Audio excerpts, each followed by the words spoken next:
tone. Just us, 1, 2, 3. Just us. Just us. Just us. Just us. Just us, 1, 2, 3. Just us. Welcome back to the Just Us podcast. We're your hosts, Shazia and Tamoor. Hello. Hello. It's good to be back. We haven't recorded one of these in, I think, about 2 weeks because the games have been fast and furious. Which means there's 82 games in a season. we've recorded so many Jump shots. game recaps, and analysis. So if you want to hear those, oh boy, do we have them. If you want to hear some sad analysis. I think there was one which was good, as in like positive. They're all good episodes. It's just one was very they're positive. great. Yeah, and we're getting quite a bit of traction on those. Please remember to watch our videos wherever you get your podcasts. If you don't, Shazia cries at night. It's do. crazy. It is kind of crazy. Yeah. But this is what we call our 3-pointer, right? It's kind of a step back, step Three. back, Step three. back 3. And it gives us a chance to talk more about the culture, about the team overall, about things going on in San Francisco that are Warriors related. Yeah, we'll come to at the end when we talk about what's next for us, some thoughts and feelings we've got and how you might see the show change. Yes.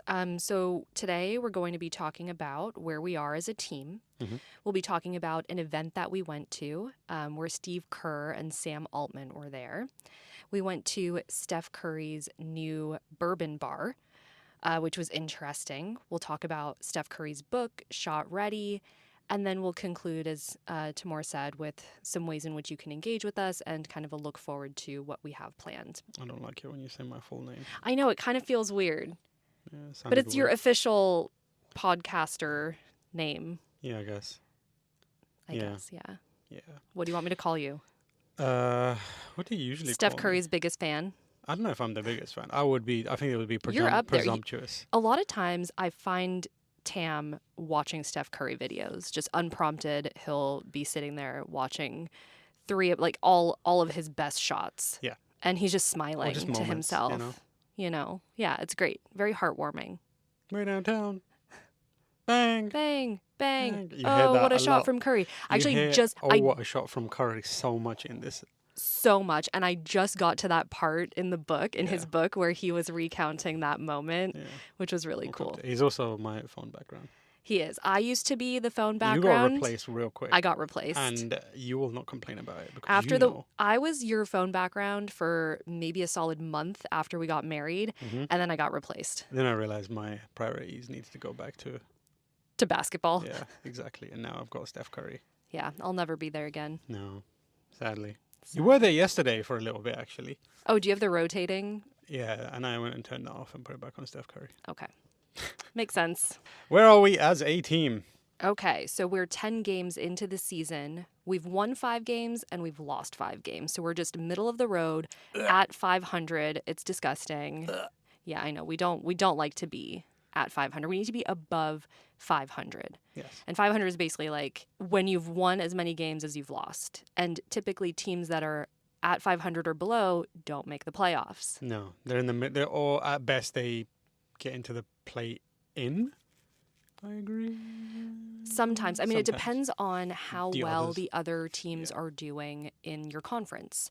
So we are currently 8th in the Western Conference. So not a great position. Again, we can't judge this right now because Yeah. there's only been 10 games. Again, there's 82 games this season, so we could climb in the standings. We will. We're 4-0 at home, which is good.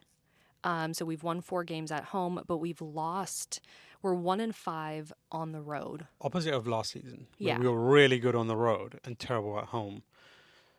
And also, we keep talking about this and it sounds like an excuse, but our schedule is atrocious. It is. It's a really difficult start to the season. There's a lot of back-to-backs. Most of our games are on the road. Adam Silver doesn't like us, doesn't like the Warriors. No. I'm convinced. Yeah, that's because Steph is not signed to Nike. Yeah. He's got his own little brand. Under Armour. Yeah. We think that there's a conspiracy. Yeah. Tam has watched a lot of videos about it. Yeah. Smiling and not smiling. Yeah. The theory always has been Steph Curry not being a Nike ambassador or a signed athlete means his visibility in the league is severely reduced because it's more beneficial for the league to surface Nike signed athletes, and he's Under Armour, which is why you very rarely will see him in like promotional videos or like hype videos even for the broader NBA. Obviously you will see him a lot in Warriors focused ones, but if it's like an advert for like, for example, the NBA Cup, the one that they have, you don't see Steph in there. You see every other player. You see like Jason Tatum. Jason Tatum's in there, Anthony Edwards is in there, Karl Anthony Towns is in there, and Blake Griffin is in there for some reason. I think Malika's in there. Blake Griffin's trying to make a comeback, guys. I like Blake Griffin. I feel like Blake Griffin is more entertaining depending on who you put around him. Yeah, he's a broadcaster right now on the Amazon Prime stuff. And it's that whole vibe on the Amazon broadcasting thing is not great. Listen to our last podcast to get the full reaction to watching a Warriors game on Amazon Prime Video. Yeah, it's him. It's who was it? Dirk, Steve Nash, and Haslam. Yeah, Udonis Haslam. And I feel like you can get rid of most of them. Yeah, if you had to get, because what is the Inside the NBA cast? It's Shaq, Kenny. Inside the NBA. Yeah, Inside the NBA on not on TNT anymore. Yeah, Shaq, Kenny, Ernie, Charles, Ernie. 4 people. Right, each of those feel essential. In the Amazon lineup, no one is really leading. Yeah, no one's leading. No one's really got they don't have roles to fill in. Like, Shaq is the contrarian. Ernie and Kenny seem to be like the middle, keep things on track. And Charles is like, I'm going to say the most insane shit repeatedly. Exactly, yeah. Whereas everyone here, like Steve Nash is talking a lot. And I do think he's probably the most knowledgeable and able to come up with a perspective. But also, like, brother, this guy has his own podcast. Be quiet. Yeah, I think he's trying to do too much. Yeah, meanwhile, like, Dirk, I think, actually has potential a lot of insights as, like, isn't he, like, the latest player among them? Like, who retired last among them? The most recent. He may have been. I think he's the last one to retire. And he's got a lot to say, interesting, like, about the league now. But he's just kind of, like, sitting there. Yeah, he does have a lot to say about the current status of the Mavericks team. Yeah, he's saying it's, like, a tough start to the season for them, sure. Which it definitely has been. If you have not, well, let's talk about Klay just for a second, because Klay, former Warriors player, on the Mavs, right? He got replaced in the starting lineup and so he's essentially been benched. He's not doing a great job this season. In the same role he would have been in, on the Warriors, and the role that made him upset, and the role that made him decide he was going to go to the Mavericks or go somewhere else, right? That was his issue. He kept trying to tell himself, I could be the Ginobili of this team. But deep down inside, you could tell he just didn't want to do that. He wanted to be a starter. He wanted to be a star. And he's always been trying to get there again and failing. And now he's in a much worse position because he went there to play with Luka and Kyrie. And they that's traded not Luka, happening. And Kyrie got injured. And he's on the bench. And their main player now is... Did you almost say main character? The main character of the Mavericks currently is, what's his name? The rookie who just got drafted that everyone loves. Cooper Flagg. Cooper Flagg, yeah, who seems to be not doing great either. It's a rough start for them. But Klay seems to be confident in that way that he has. He's like, I'm about to pop off. I can feel it in my bones. But then again, I get the same like vibe as when he was like being positive about being a bench player in the way that Manu Ginobili was, and then secretly you knew that he hated scheming. He was hating. I really don't think that he's equipped to sit on the bench in terms of his personality and his style. No, he needs to be on the court doing well, and if that doesn't happen, he's in a bad mood. He's in a bad mood, and it impacts the rest of the team. Exactly, which is what happened to the Warriors. He is dating Megan Thee Stallion, which I guess. Like, great, congratulations to him. Good job. I love seeing them interact. There's a lot of stuff on social media that Megan posts. He's happy outside of games. Which is good. I think he needs that outlet. Yeah. Which he didn't have when he was on the Warriors. No, he had Rocco. Rocco, who sadly passed away. And he had his boat, which he doesn't have anymore. In fact, I saw a video of him the other day walking around with an umbrella because it was raining so hard. And I was like, Klay, this is not an environment for you, man. No. Wow, we really got off topic. What were we talking about? Yeah, we're 10 games in. We're 8th in the Western Conference. We want to be a minimum 5th. But last season, is that where we ended last season? 5th to get into the playoffs? Somewhere around there. Ideally, we want to be number 1 seed, obviously. Right now, that's OKC. OKC. The defending champs, who we are playing next week in Oklahoma.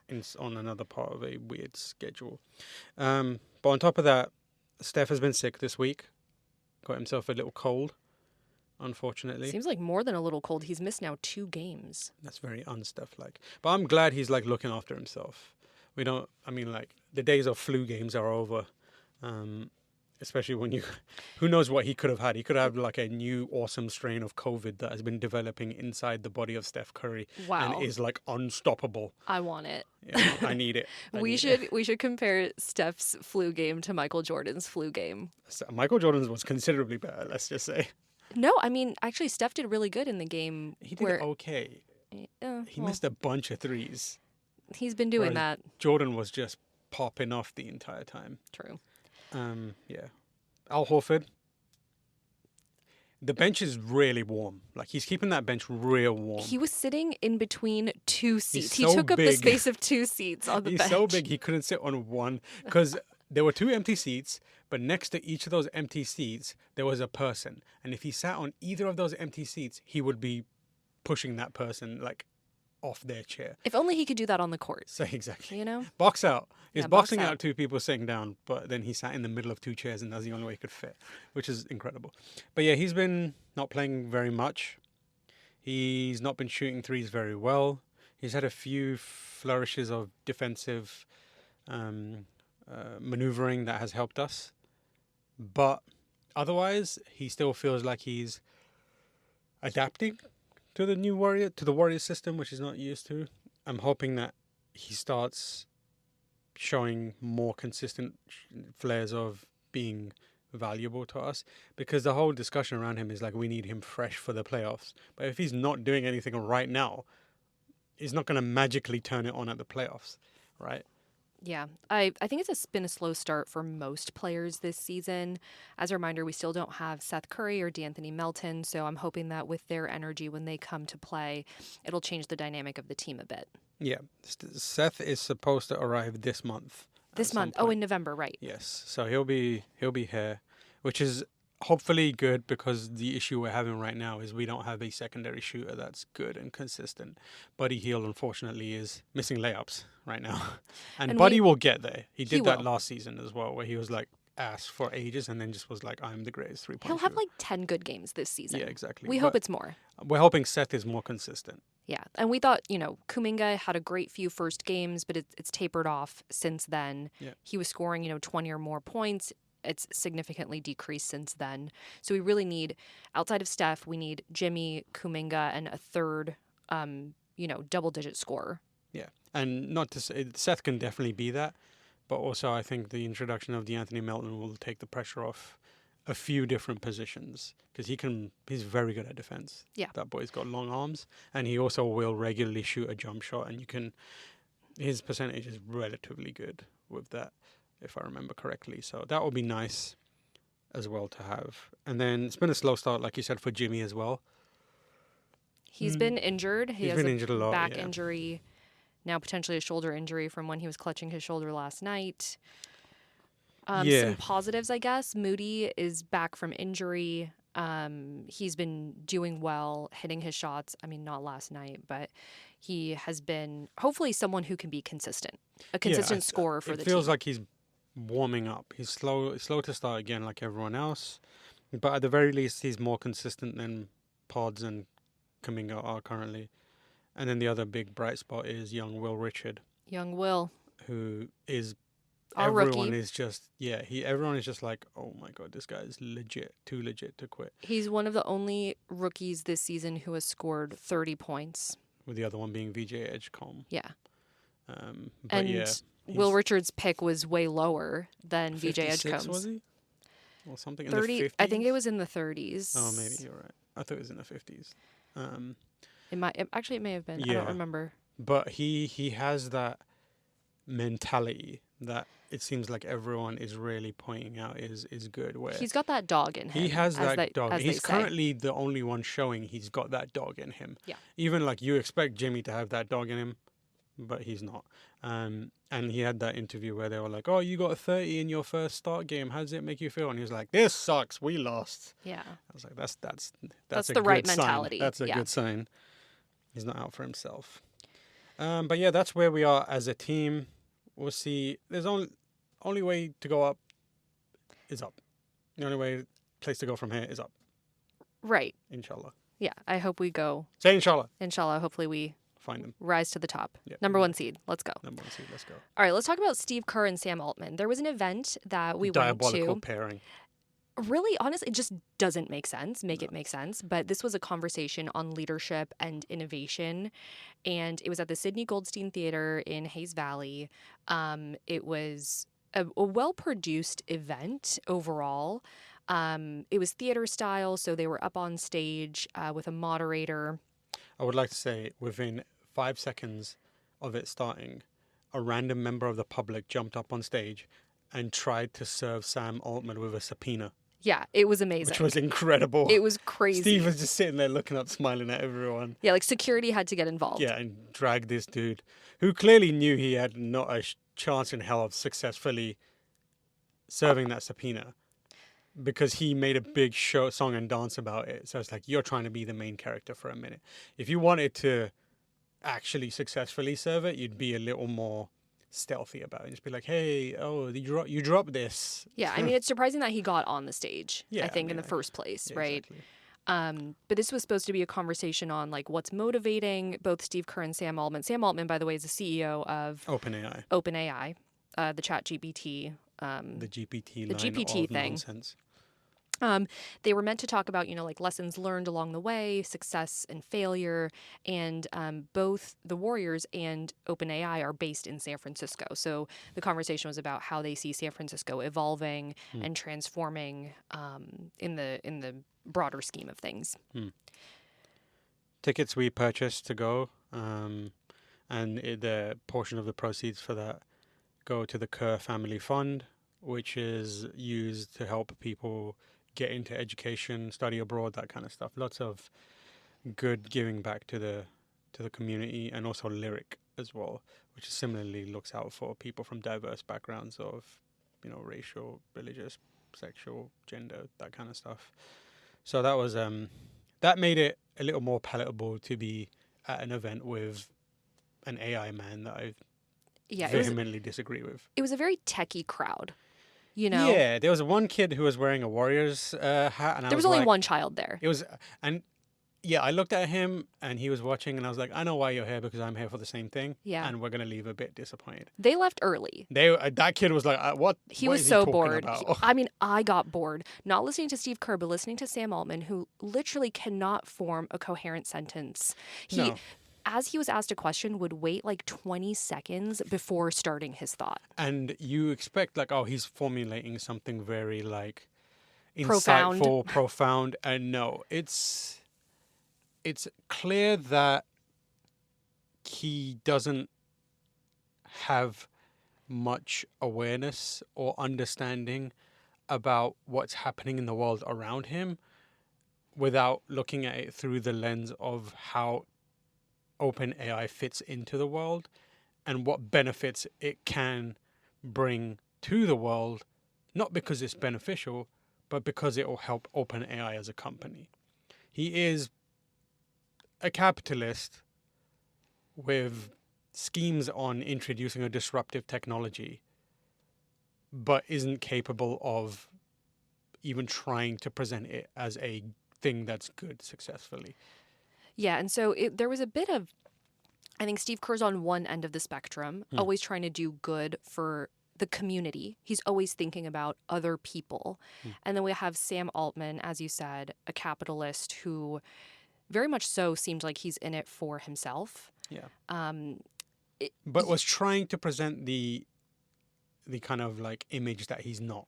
Yeah. And it was just so clear. The moderator was great. He asked a lot of really tough questions Yeah. about like, hey, as a billionaire, what are you doing for Yeah, San what are you Francisco? doing? And what are you doing for the community? Yeah, like it was essentially like, as a billionaire with a lot of money, what is your responsibility?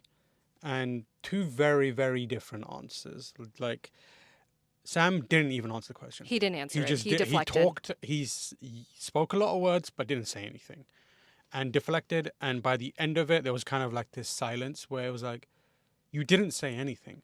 And it cut to Steve, and Steve was more thoughtful about what he thinks can be done, because he has a history of doing it. Right.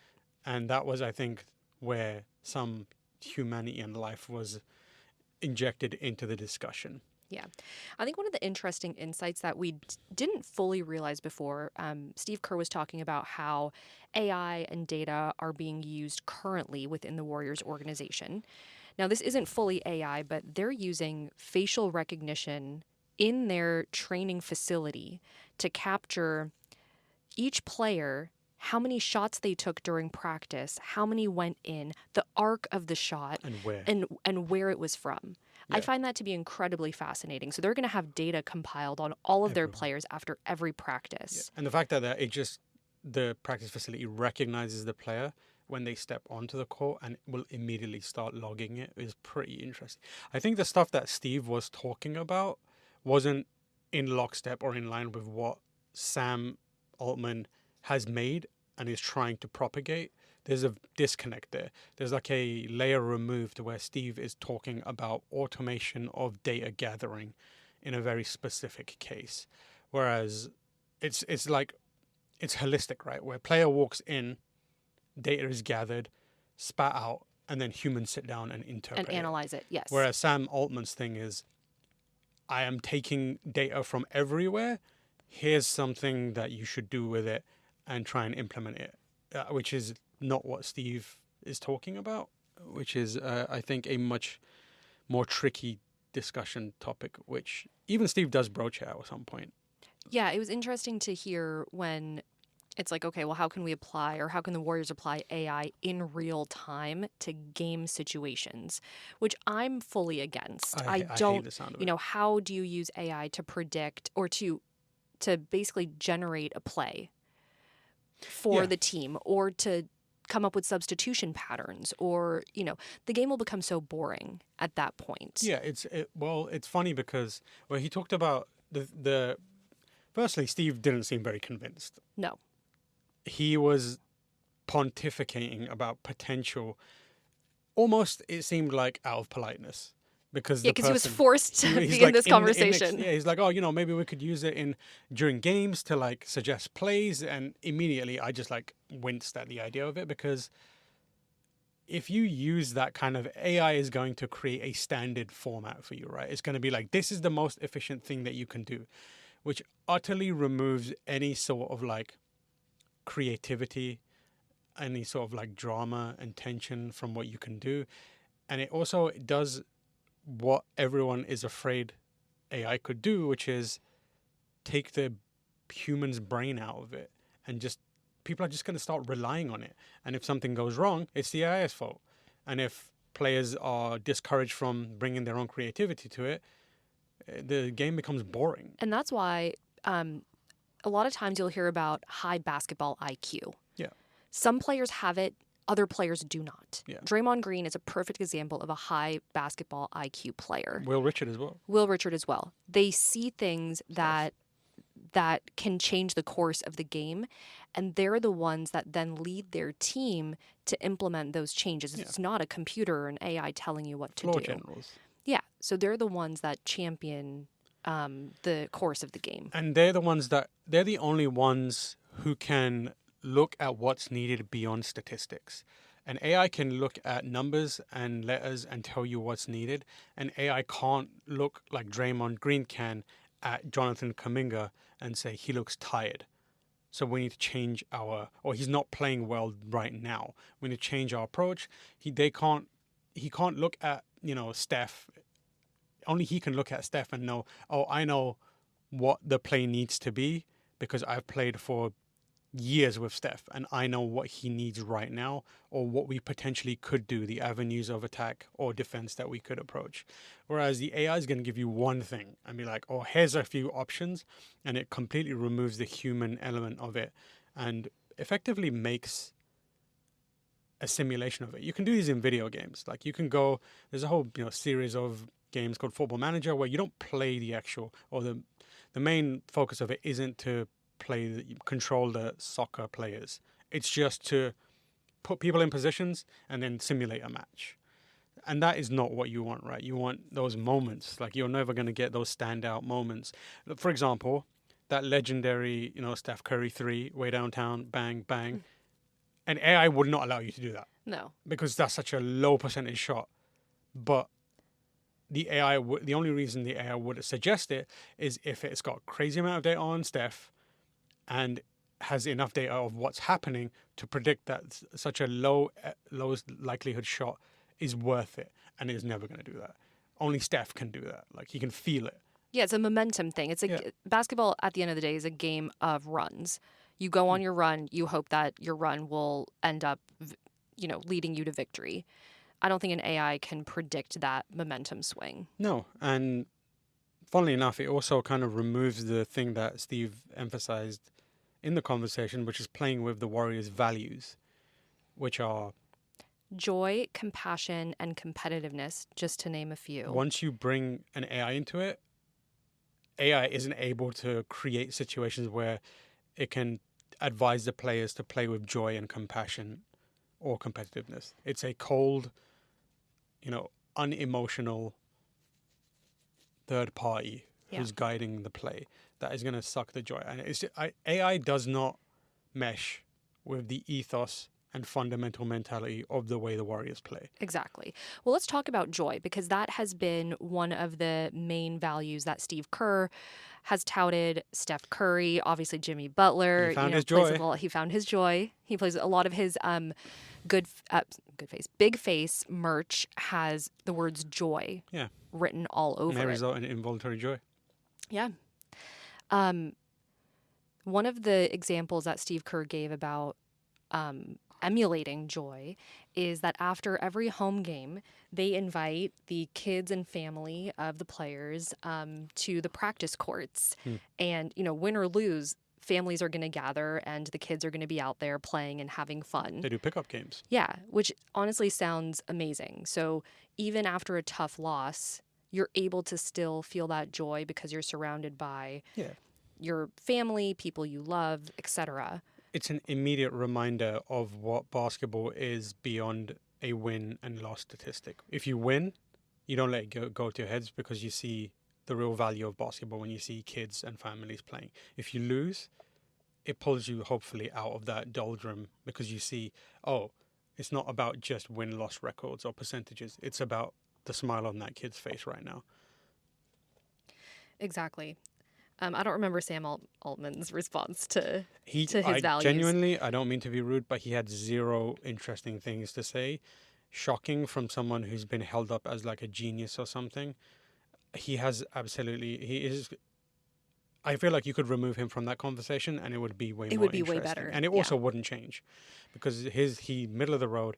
At one point, he was defending the CEO of NVIDIA, which was like, and the setup for it was, as a billionaire, should you guys be doing more?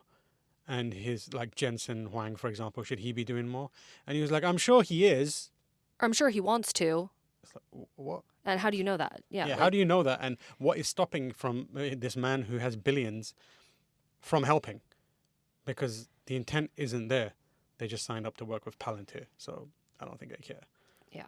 So it's just he felt like he was there as a defense for an industry that has a lot of skepticism and cynicism aimed at it, and rightly so, unfortunately. Yeah, I think Steve was being polite. Yeah, and I think one of the things, they talked about being leaders in good times, but also tough times.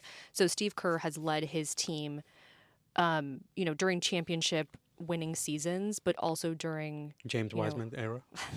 Yeah, during times when the team was actually had the worst record in the NBA, which was heads, as recently as 2020 or, Yeah. you know, like that season. And then 2 years later, they won a championship. So it's like, how do you lead in times of great difficulty? Yeah. And Steve Kerr, I think, really has the formula there. Yeah, he talked about his experience with doing that and uplifting players and convincing them, creating an environment where when the team was at its worst and needed to rebuild, the players who were likely to get traded were telling them, I don't want to get traded. Yeah, they want to stay. They want to Even stay. during the worst Yeah, season. the worst season where they're repeatedly losing and clearly have no hope of winning the championship, those players didn't want to leave. It's because of the culture Yeah, the that culture. they've built. And a lot of former players talk about the Warriors organization culture. It is reportedly the best organization because they look after their people. They, make sure they're healthy as much as they can. They take care of their families as well. And yeah, meanwhile, Sam Altman was like shrugging. He's like, yeah, you gotta, when times are hard, you gotta make sure that you're motivating people. Maybe don't give a speech, but you can. Yeah, he's like, in the worst times, people don't need to hear a speech from their leader. And I was like, okay, wait, man. what? Did you use ChatGPT to figure that out? Because there's a child here in a Warriors hat that can tell you something smarter about it. Yeah. Let's talk about how the Warriors are using, or Steve Kerr specifically is using his platform for good. Yes, that was another key area of discussion. Again, speaking to the kind of responsibility that people in their positions have on affecting the culture beyond basketball, society, and also in the wider world and wider country, and also within San Francisco itself. Steve is someone who, again, this is like speaking to the compassion element of the fundamental values that they have. He talked about using his platform for good, which is something he learned from Greg Popovich, who coached him for a while and inspired him because his dad, unfortunately, was a victim of gun violence, right? And that was something that has been near and dear to his heart for a really long time. And he's been very vocal in talking about the truths of that issue, where Americans get that they don't have good gun laws, Yeah, or are still struggling to do anything about it. Yeah, Steve Kerr was mentioning, that there's a lack of common sense gun laws in the U.S. And for him to stand on that platform, I don't think many other coaches would do that. No. Because they would be worried about the backlash or, how everything would get so politicized. But Steve Kerr, after seeing Greg Popovich stand up for, rights and social causes, I think really inspired him to take action. Yeah, and there's loads of stories about Greg Popovich that players talk about when they're suffering through something, familial tragedies. He shows up in person or any way he can, and it's clearly something that has imprinted itself on Steve, because the way other players talk about Steve now as well is very, very similar. And I thought, Steve Kerr's message was actually really inspirational because the moderator asked, like, everything just seems to be so bad right now in the world of politics. What gives you hope or motivation that things can actually change? And Steve Kerr basically said that the pendulum always swings, and it's a matter of getting involved. Basically the drunk driving cause, or it didn't change until a group of mothers, like Mothers Against Drunk Driving, banded together and insisted. He kept using the word insisted on making a change, right? Because it's going to be people like us, the community that's going to drive that change. It's not going to be necessarily our political leaders who are going to do it for us. Yeah. No matter how hard you try, right? There's always going to be obstacles. So you really have to be the change that you want to see. Yeah, you have to be the person you can be a person who sparks a change in a small way. Because his kind of discussion around gun violence happened, he talks about it. It was like after a series of games in which before the national anthem, they had to observe a minute's silence because someone had been killed due to gun violence that week. And it happened so many times that he kind of had enough and he lost it. And he was like, how is this happening? This is crazy. And that's when he started speaking up about it. And the thing about Steve Kerr, again, Sam Altman, nothing interesting to say. But Steve Kerr was very vulnerable in that he admitted that his ability to properly vocalize and approach subject matter with sensitivity isn't perfect.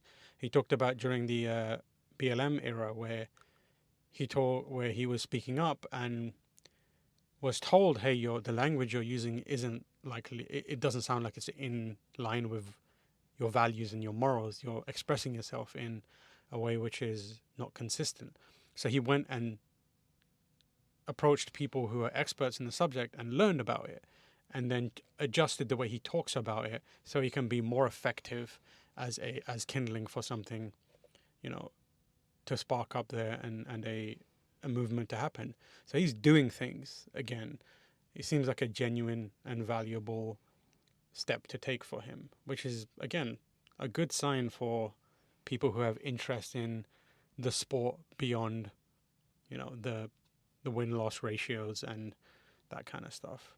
It's good to have people who actually care about making basketball represent more than just, entertainment, because that's what it is, right? To a lot of people, basketball is a community driving activity. For a lot of them, it's a way out of difficult times. For a lot of them, it's a way to feed their family. And some people know that my only way of being successful in life and having a healthy, happy life is to play this game. So ensuring that morality and kind of humanity is still there is something that's important, I think, and he's doing that very well. Yeah, it's bigger than basketball. Yeah. I think it's a main message. I guess we did learn a lot from that speech. From one guy, yeah. From one guy. Yeah. What's interesting is that they told people not to record like video and audio during the chat, but it's on YouTube if you want to check it out, the whole thing. You can watch the whole thing. Steve Kerr, Sam Altman. I believe the event is called At the Table, and you will get the full hour and a half-ish discussion of it. I wonder if they caught the bit with the subpoena. I need to go back and check that. Yeah, That we'll would be double pretty check funny. that. But watch, I think it's a good watch. You can fast forward through the parts like we mentioned, and just focus on Steve Kerr's responses. You can fast forward all through all the awkward silences as Sam Altman's brain tries to figure out something to say without using his stupid AI. Yeah. Okay. So that was that. One of the other fun things that we recently did was we went to check out Steph Curry's new bourbon bar We love bourbon. called The Eighth Rule. Yeah. For those of you who don't know, Tam and I do not drink alcohol, but we love Steph Curry so much that we had to go check it out. Yeah, we want to see what that was like. It was actually really cool. Mm-hmm. So it's at the Westin St. Francis Hotel in downtown San Francisco. Pop into the Nintendo store, grab yourself some Kirby figures, right next maybe door. a Samus, maybe a little Waluigi if you can find one of those. Animal Crossing, good selection of stuff there. That store is pretty good. Yeah, it's I was pretty dragged in there Yeah. Against my Listen, will. you had a nice time. I did have a nice time. Yeah. I got one thing. What did I get? It was a scrunchie, like a hair tie hair that tie, had which you broke. what's that yellow figure? Yeah, It was a yellow. Pikmin. No, I Pikmin. don't think it was a Pikmin. Pikachu? No. I don't know. Was it a star? Oh, yeah, it had the superstar on it. Is it whatever that's from. From Mario. From Yeah. Mario, yeah. Okay. Yeah, so that's the only thing that I got from there. But you got other stuff. Okay, so back to the bourbon bar. It's exclusive. It has 40 seats. You need to make a reservation. Steph Curry has his bourbon brand there called Gentleman's Cut. We were really trying to figure out what to drink because we don't It's a common drink alcohol. Yeah, it's a common Challenge issue, for us. Challenge for us, and it's a speed bump or a roadblock in much of the Bay Area culture, especially as it comes to sports. Sports is like a thing where it's driven around certain types of food, certain types of beverages, and if you're not inclined to them, you have a very suboptimal experience, I think. Exactly. But I think that, it wasn't crowded when we went in, so we were getting attention from, the servers, and it was a cool feel. Like, it was kind of dimly lit. There were couches, like very cozy vibes. So there was a front room that had the bar and everything. We sat in the back room that was more like for groups, and like there was, comfortable booths and benches and kind of very cool vibes. Yeah, it is. I feel like it's one of those. It feels like a speakeasy because although it is in the hotel, it's not obvious where it is. You kind of have to go down like a side staircase that's tucked away a bit, and then there's a random door that you walk through, and you're like, oh, there's a bar in here. Yeah. So in terms of what we drank, there was only one non-alcoholic beverage. It's called Robitussin. It tasted very medicinal. It was not encouraging because the name of the drink was called Test Kitchen, which Not the best, no. sounds like they tested something Yeah. and just threw everything in there, threw the kitchen sink in there. They had a bunch of soda as well. Yeah. Watered down ginger ale if you want that. Yeah. So The- I would say if you do drink, go check it out because from what we've heard, Steph Curry's bourbon is actually really good. It's very smooth. Yeah, they have other stuff there they have as other well. stuff. So if you just want a really nice, like, quiet place to hang out, it feels like it might be on the pricey end, but it also feels like it's not so overexposed that it's always going to be packed and loud and that kind of stuff. It seems like it's low key. It just opened earlier in October, so I think they're still getting their bearings. And as we were leaving, the place actually had filled up. Yeah. Like, I think almost every seat was taken. There's only 40 seats in there, so you have to make a reservation if you want to go. But filled up in a way where It felt comfortable it still. felt comfortable. You could hear everyone could hear each other and have a conversation. There was no music blasting or anything like that. So I feel like if they had more of a selection of non-alcoholic drinks, I would want to go back there and hang out. And sadly, the thing that they need to figure out is also, like, we asked them, can you make any of these drinks non-alcoholic? And they straight up were like, no. Yeah, and there were a lot of cocktails on the menu, maybe like 6 or 7. And, you know, when I've gone out before, I'm like, can you make this into a mocktail? And I've never gotten a no. And so we asked very specifically, like, can you make any of these cocktails into mocktails? And they basically said no. No. Yeah. Well, they didn't basically, they said no. Well, they went and checked, and then the bartender apparently said no. Which is like, okay, you're in San Francisco. Like, every second bar is doing mocktails. Come on. Yeah. Anywho's, they don't serve food there, just as an FYI. There is a restaurant, which we went to right after, called Bourbon Steak, and that is also co-owned by Steph Curry with Michael Minna. And that was an interesting vibe. Also very dimly lit. I don't know why everything is like so dark these days. Also, the sun is setting earlier, so everything just seems really dark and ominous. But cool vibes there too. Agreed. We got sat in a huge booth just for the two of us, looking out onto, you know, the restaurant. The service was not great because it took forever for our food to come out. But the food was actually pretty good. Yeah, we had salmon and mashed potato and a few other things as well. Broccolini and some fries and that kind of stuff. The It was all amuse-bouche, which was free, was fries, which were so good. They gave you 3 different Really kinds of fries crispy. and 3 dips. So that was great. I love, you know, a little bit of free Crunch. food. Yeah, and I love fries. So Yeah. that was fun. Yeah, But you know what? It took so long that we didn't, like, I had picked out the desserts we were going to eat. It just took so long that I was like, we have to go. I'm so tired. I need to go home. This is a fact of what happened. This is not us being. It didn't seem like it was an issue that arose from incompetence. It was an issue that arose because the food was just taking a long time to make, and maybe they don't have enough people or whatever it may be. But it was a there was a point where I mentioned the idea of just calling the server and saying, can you cancel our meal? We gotta go. We didn't do that ultimately. And when the food came out, it was good. Like, we had salmon. Yeah, the food was actually, the was food really quality nice. was good. Yeah.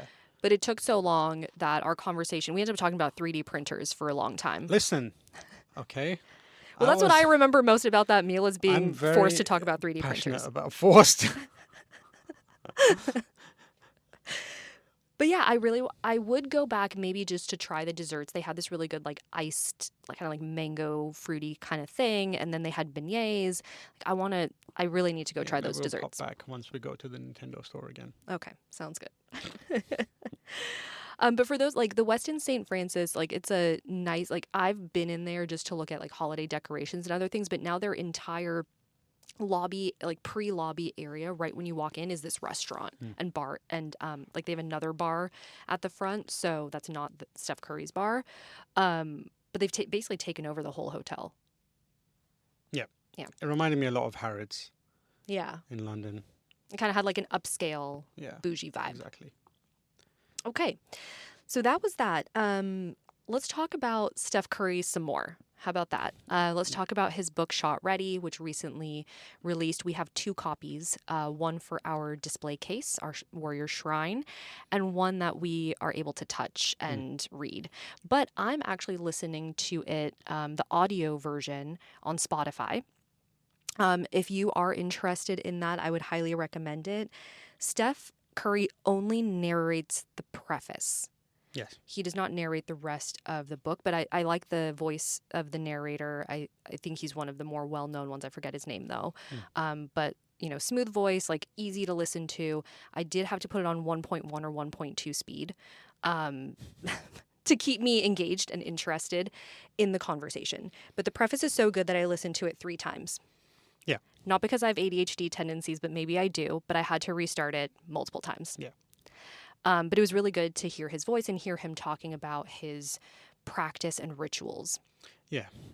So the book is about how to have like a shot ready mentality, even when the stakes are low, right? Even when you're just in practice, or, he tries to make it relatable to normal people who are not playing a high intensity sport, but it's like, how can you be shot ready in every aspect of your life? So training as if the stakes are high and the clock is low. One of the things that he talks about is his breath work, which I think is really interesting, because his trainer during the off season, Brandon Payne, they do game time pace drills. So Steph will be running up and down the court as if it's a real game. And after he's done doing all of that, he'll lay on the ground and Brandon will put a sandbag on his chest. Now, that's crazy, right? That sounds horrifying, yeah. Yeah, but it really is to help his diaphragm work faster and for him to get his breathing right, so that when the situation does come and he needs to slow down his breathing, he can do it in a 90-second timeout. He's one of the only players, I think, that has really perfected that strategy. Towel on his head. Yeah. He can focus in on just his breathing and be ready to go again when the game starts. Yeah. It's impressive. It is. What else can I say about just the rigor of his preparation and all of that? I mean, I think what was interesting is a lot of the rookies and younger players ask him for advice. Like, how do I become the best player or the best shooter? And Steph is not going to shy away from giving them advice, because he wants to see the game evolve. And the only way to do that is to help other players get better. He doesn't gatekeep. Yeah, he doesn't gatekeep. He actually, in the book, talks about how he formulated his shot and how he had to break down his entire shot in high school. Like, his dad helped him break it down to the studs and rebuild it, because he was so small. He was shooting it from his hip. Like, he had to catapult the ball, essentially. And you really have to shoot it from more above your head. So that it doesn't get blocked by defenders. And that was really important for Steph to learn how to do, because he is only 6'3". When he was younger, he was, shorter and had to rely on his efficiency and shot making to differentiate himself. Yeah. So that was kind of the beginning of the book that he talked about. But I don't know, I learned a lot, and I love hearing about his origin story and how, he really dug in at an early stage of his life to become this elite player that he is today. Yeah. It's the closest thing you'll get to an autobiographical Steph Curry learning experience prior to him actually retiring and making something like that happen. The book especially it's got a lot of visual guides and visual moments that are nice to have, even if you just want to look at pictures. You don't want to really read about the stories. Yeah, so during the next podcast that we do, we'll talk more about the next part of the book, because Tam has to catch up. Yeah, I've got a lot of catching up to do. Yeah, but we'll talk about Steph Curry's draft tonight, which I think was so interesting for those Yeah. of you who don't know the story. And it was good for me to be reminded about exactly what happened. It's Crazy. very dramatic about how he got drafted to the Warriors. Yep. So we'll talk more about that soon. That'll be fun. But beyond that, Yeah, before we conclude, what reminders do we have for our what reminders do we listeners, have? not our viewers? Yeah, so just a reminder that we have multiple jump shot episodes up. They are the match recap episodes. We'd love it if you can go and watch some of those, click them, get those views up, and watch time up.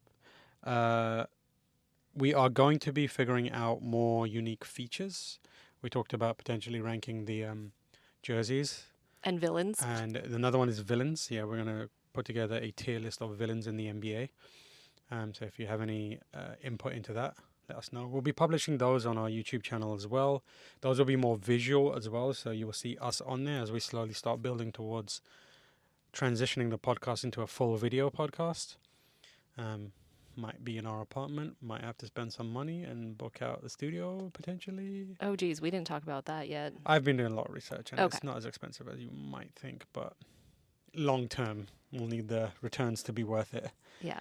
But we'll see. And then beyond that, we can lay out the upcoming jump shots that we'll be releasing, which is in lockstep with the games that are happening. So at the time of recording, which is a Saturday, our next game will be tomorrow, Sunday, at home against the Indiana Pacers, who unfortunately beat us last time. So hopefully this is one for us to win. From there, the team heads to Oklahoma to take on OKC, currently defending number champions. 1 seed and defending champions. Then they're going to San Antonio to play the Spurs, Wemby. Wemby grew 2 inches this summer. And he also became like a monk. Yeah. He He's a very tall monk. Yeah, and he came back and he's got crossovers and is playing out of his mind. And then after that game on Wednesday against the Spurs, the team will likely stay put and then replay the Spurs again on Friday, which is an interesting part of their schedule. And then on the Sunday, they have the Pelicans, which is going to be interesting because 2 former Warriors players are on that team now, Jordan Poole and Kevon Looney. It'll be good to see them again and see how the teams interact. Should be fun. And obviously the other main player on the Pelicans is Zion, who is in great form. Slim Lost Zion. a bunch of weight after being sadly mocked for his weight for a really long time, and people constantly talking about what he's eating and that kind of stuff, which has got to be demoralizing. But he's back. Same with Luka, right? He's back and he's shed a bunch of weight. Still has a lot of that explosiveness and bounciness that he's known for. So it's going to be an interesting game. Yeah. I miss Looney, and I talk about it all the time. Like during games, I'm just like, I miss Looney. Yeah. Because he was just an automatic rebound. You knew if that ball was coming back out, he would likely catch it. Yeah. These days, less so. I Our know. rebounding's been okay, but it's just like It hasn't been consistent. consistent. Yeah, and that's what we need. Well, thanks for tuning in and listening. We're excited for the week ahead. Let's win the week, Tam. Win the week. Let's and win you the can you can win the week by subscribing and rating and reviewing us. And if you're on YouTube, please watch as long as you can. If you're on TikTok, Just Us GSW Pod, find us there. Shazia created and posted a little tour of the Warriors store here in the Bay Area. Do you want to talk about that? Yeah, I looked at the merch, the new merch for the season, and I put together a little video that you can watch showing some of the favorite pieces that I saw and tried on. Correct. So you can watch that, give it a like, reshare it, send it around. Help us follow the TikTok account and help us grow that as well. If you're an Instagram Reels person, it's also there. We're Yeah. everywhere. We're just going to keep Keep spamming the following you feeds. guys until you follow us back, Yeah, exactly. you know? Well, again, thanks for tuning in. Just Us on 3. 1, 2, 3. Just us.